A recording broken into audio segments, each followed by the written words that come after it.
சுவையான பாதாம் அல்வா எப்படி செய்யலான்னு பார்க்கலாம் வாங்க. சுடு தண்ணியில் பாதாம் ஊற வச்சுருங்க. அப்படியே எடுத்து பார்த்திங்கன்னா தோலெல்லாம் உரிச்சிடும், ஈஸியாக வந்துடும். உரிச்சிட்டு 200 பாதாமுக்கு 200 சர்க்கரை, 100 மில்லி பால் ஊற்றி நல்லா நைஸாக அரைச்சிக்கோங்க. ஃப்ளேவருக்கு எதுவுமே தேவையில்லை இதுக்கு.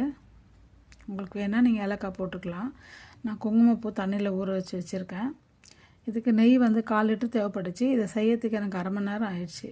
ஏன்னா அடி பிடிக்காமல் நான் சர்க்கரையோடு அரைச்சதுனால பால் ஊற்றி இதை நல்லா கைவிடாமல் கிண்டிகிட்டே இருந்தேன். நான் கொஞ்சம் கொஞ்சமாக நெய் ஊற்றிட்டே இருங்க. நெய் ஊற்றி ஒரு 1 ஸ்பூன் 2 ஸ்பூன் அந்த மாதிரி ஊற்றி ஒரு 1/4 லிட்டர் நெய் தேவைப்படுது. கடைசியாக அந்த நெய்யும் எனக்கு பிரிஞ்சு வந்துடுச்சு பாதி நெய்க்கிட்ட. இருந்தாலும் நீங்கள் ஊற்றி கலரிட்டே இருங்க. கைவிடாமல் கலந்துகிட்டே இருக்கணும்.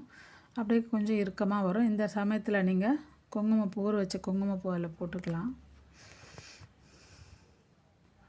இப்போ கலரிட்டே இருக்கும்போதே 5 நிமிஷத்துக்கு ஒரு தடவை நீங்கள் கொஞ்சம் 2 ஸ்பூன் அந்த மாதிரி நெய், 1 ஸ்பூன் நெய் அந்த மாதிரி போட்டு கலரி வரும்போது நல்லா கெட்டியான பக்குவத்துக்கு வந்துடுச்சு பாருங்கள். இன்னும் கொஞ்சம் தான்.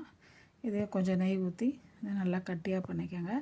சப்போஸ் இது ஆறுனதுக்கப்புறமா திரும்ப உங்களுக்கு சக்கரை மாதிரி அந்த மாதிரி அல்வா மாதிரி இல்லாமல் அப்படி ஆயிடுச்சுன்னா ஒன்றுமே இல்லை. நீங்கள் ஒரு அரை கிளாஸ் பால் ஊற்றி லைட்டாக கனமான பாத்திரத்தில் திரும்ப போட்டு இதே போல் ஹீட் பண்ணிங்கன்னா திரும்ப அல்வா பக்கத்துக்கு வந்துடும். கட் பண்ண பாதாமெல்லாம் நல்லா தூவி நல்லா சர்வ் பண்ணுங்க. சூப்பராக இருக்கும். சுவையான பாதாம் அல்வா ரெடி. சாப்பிட்லாம் வாங்க.